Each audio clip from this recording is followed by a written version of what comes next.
Ladies and gentlemen, welcome to the IFP channel. Here we talk everything about football and what a weekend it has been. Today we are talking about the match of the weekend. Chelsea won, Man City 3. My God, where do I start? It was an epic game. Amazing performance by City, who seemed to, bounce back after the sloppy start of the season. And yet another loss for Chelsea, which I love to see. And again, it's against a team in the upper half of this Premier League table. So today we have with us Ashwin, Souvik, Ritvik, and Manav. Where Ritvik and Manav are City fans, so they'll be very happy about the win, and they should be because it was a brilliant performance by Man City and an abysmal performance by Chelsea. So before we start the discussion, let me just give you a brief idea about the stats. The possession was around 50-50 because in the second half, Chelsea managed to perform some sort of damage control.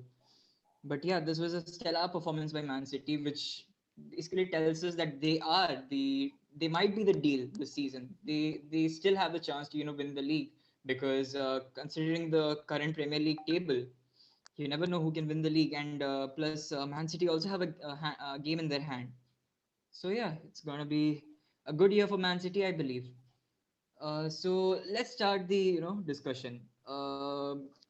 First of all, what we need to understand is Pep's experience has helped him to win this game, because Pep knew that Lampard is not going to just make his players sit back and then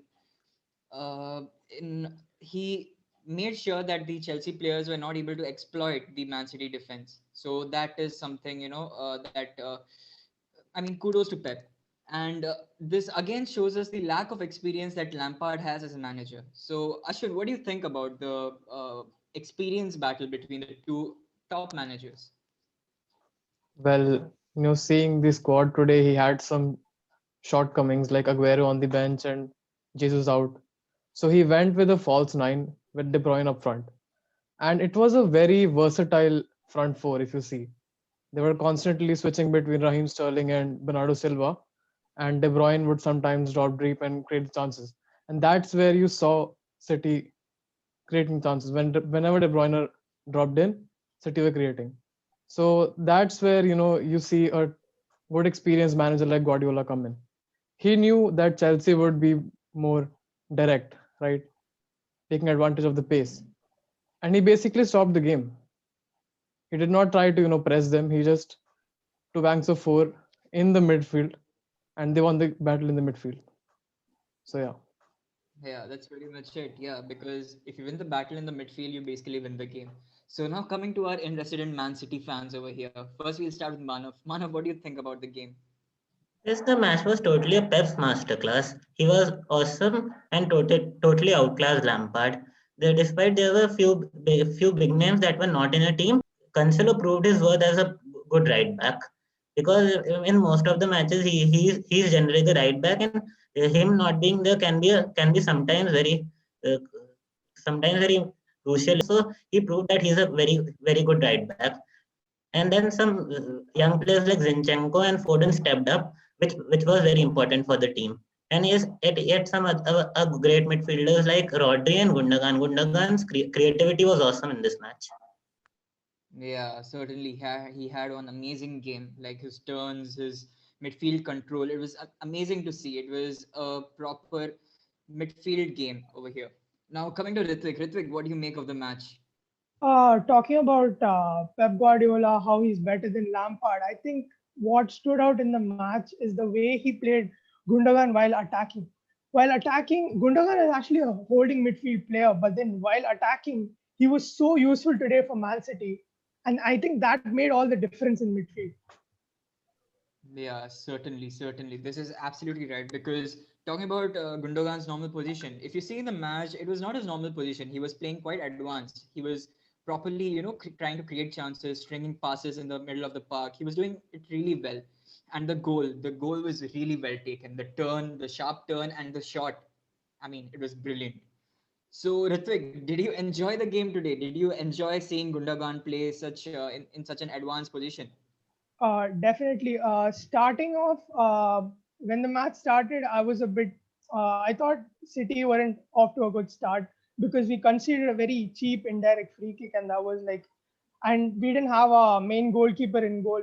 We just had Zach Steffen, so I was a bit weary in start. But after that, the way City picked up was really nice, and the way we attacked after that with Phil Foden, who got an assist and a goal immediately in the first 20 or 30 minutes, is actually very nice. And after that, we go on score another goal, and we're set after half time, and then we just have to hold our position there. Yeah, certainly. This is the thing. Now, moving from the managerial point of view, let's talk about the situation that Man City had in their camp. They had around 7 players who were not fit for the match because of COVID. Now, Souvik, what do you think? What does it indicate about Man City being such a good team, even with the absence of some key players like Kyle Walker? Yeah, I think they've got a depth of the squad. They are a perfect group of players. They trust each other in their game, and most of fact, and they are quality players. They are world class players. They can play in any situation. But I'm not sure about Pep Guardiola and his tactics. Will they work it out in Europe? Because Man City have been dominant throughout in England, but I don't think they've got the cutting edge to play in Europe the way they are. So let's not get too excited about Man City because we know somewhere down the road they're gonna falter here and there. They're gonna concede cheap goals and they're gonna give away matches, which will be frustrating to the supporters because the supporters want them to do big in Europe. I think they're tired of them winning the EPL and all domestic accolades, but for them, the ultimate goal this season is to be winning the Champions League. And I think with the squad depth, I think they have a pretty good chance of winning it this year. But it's Man Yeah. City, so it's that defense that causes them trouble every single time. Man City have got a very potent attack. They're gonna go score goals, but at the same time, the defense, I'm not so sure. So it's a good game. They completely outclassed Chelsea today and deserved so. They punished Chelsea. Chelsea have been toothless this entire season, and I don't expect much from this Frank Lampard's team either. So that's what I think. Yeah, that's pretty You much know, Sovik true. does have a good point here, but actually this win would be very crucial for City because they haven't got going since the start. But this would give a huge boost to the momentum. Yes, definitely. So this is an important win. Definitely, because this will, a win against Chelsea, even if it seemed to be really easy, it'll obviously give a morale boost to the entire squad, considering the lack of players they had because of the COVID situation. It'll be a very positive sign for the players as well. It'll give them extra motivation to play even better. So you never know, this might be City's year of winning some European trophy as well. You never know. It's a long season to go. Now, let's talk about the next situation that we have seen with the Chelsea in the Chelsea camp. So, what do you make of the new Chelsea signings like Timo Werner and Kai Havertz? Because to be fair, Kai Havertz did give an assist in the the ending stages of the match, and even Ziyech played, but he didn't seem to perform the way he used to do in Ajax because I don't know. It was some sort of laziness. He was not even tracking back. He was not even helping the defense. So what do you think, Manav? Is signing players for by paying a huge amount of money is okay. It's fine. You have money, you can spend it. But also sometimes you need to understand, like you need to have the proper scouting knowledge to understand like what positions these players are supposed to play and how they'll fit into the team. Do you think it was a complete panic buy by Chelsea just to show their dominance in the financial space? Yes, I think Werner was not performing very well. He was going very broad in the field.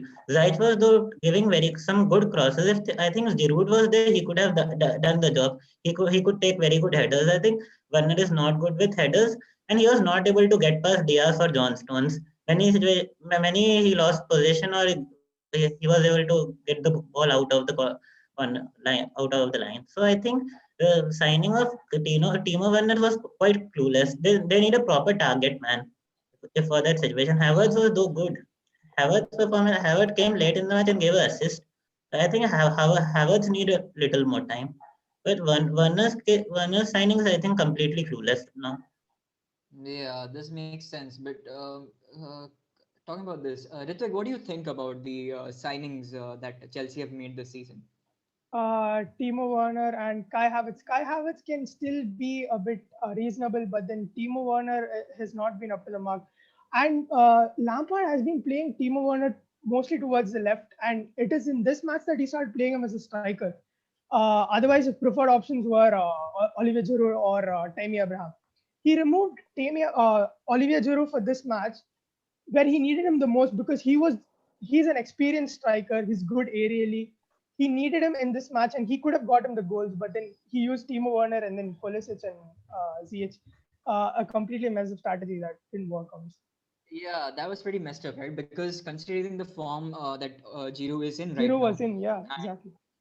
and the height, the physicality that he brings into the team, and his ability to get at the end of crosses, it's certainly something that Chelsea were missing today.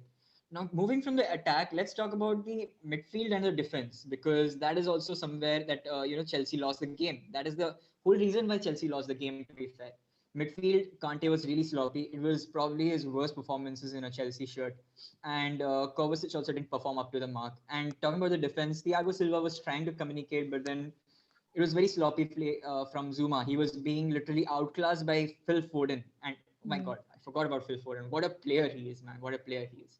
But yeah, let's talk about the midfield of Chelsea first. Ashwin, what do you make of the midfield Chelsea have, at least in this match?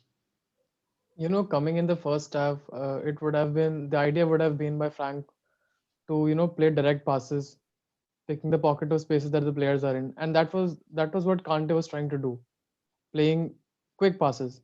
And that didn't work because City were very compact in the midfield, right?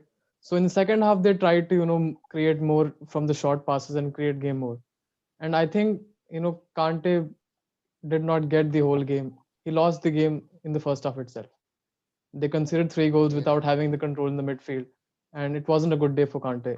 And I was actually very pleased to see Billy Gilmore come on. He put in a good performance for me. Yeah. He certainly, brought a fresh pair of legs. The Chelsea midfield needed the stamina that Gilmore provides. Anyways, talking about the midfield, I mean, there was one player who literally outclassed every single Chelsea player that was in the team in today's match, and it was Phil Foden. What a stellar performance by the young lad! Like talking about his age, such a tender age, but still performing like, I mean, he can just walk into any team at this point. He's so good. Sovik, what do you make of Phil Foden? My goodness, what a talented person he is. I mean, he has a big future ahead of him. Like the moment he steps on the field, you can see him taking all the right touches. You can see he is always having a positive mindset, and sometimes that just proves a big difference.